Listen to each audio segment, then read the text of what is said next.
Isa Zega menjalani sidang perdana kasus pencemaran nama baik yang dilaporkan Nikita Mirzani pada Rabu 8 Juni 2022 di Pengadilan Negeri Jakarta Selatan.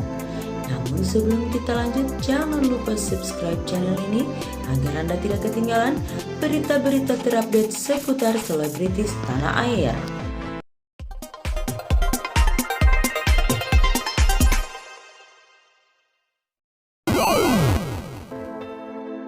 Kasus ini bermula saat Isa Zega mengaku jadi korban penganiayaan di kawasan Kalibata, Jakarta Selatan pada Selasa 3 November 2020.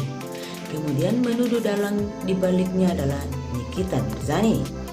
Namun, Nikita Mirzani yang tak terima namanya terseret dalam kasus tersebut langsung melaporkan Isa Zega ke Polres Metro Jakarta Selatan atas pencemaran nama baik. Insiden kekerasan penganiayaan Isa Zega terjadi saat sang manajer artis ini berkumpul bersama rekan-rekannya di kawasan Kalibata, Jakarta Selatan pada 3 November 2020.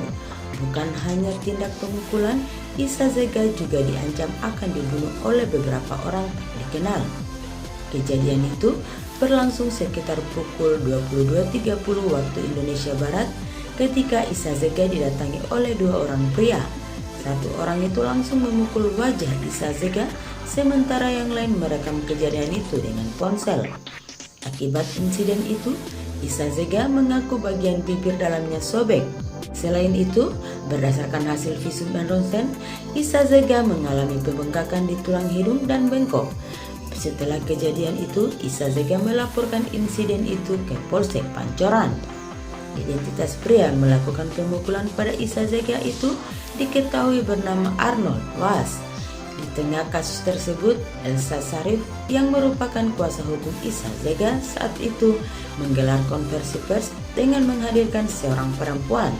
Perempuan itu mengaku ia dan Arnold Was adalah orang suruhan Nikita Mirzani. Kasus penganiayaan itu pun berujung ke meja hijau. Pada agenda keterangan saksi, Isa Zega selaku korban turut dihadirkan jaksa ke persidangan.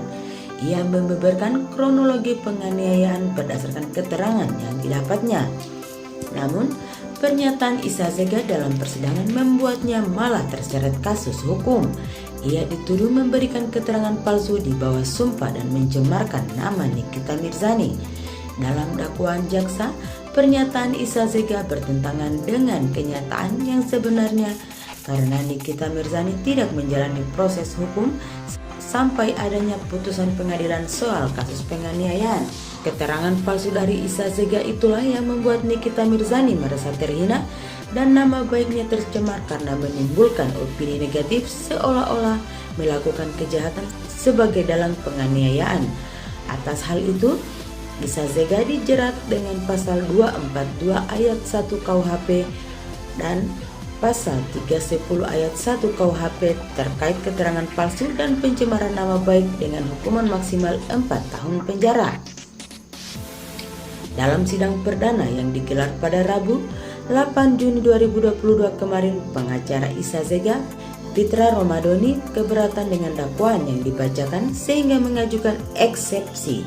Selain itu, Fitra Romadoni menduga ada kejanggalan dalam kasus yang memenjarakan Isa Zega tersebut. Ia menilai yang seharusnya dilaporkan apalagi di penjara bukan kliennya, Isa Zega, melainkan seseorang yang pertama kali bilang ke Isa tentang dalang penganiayaan.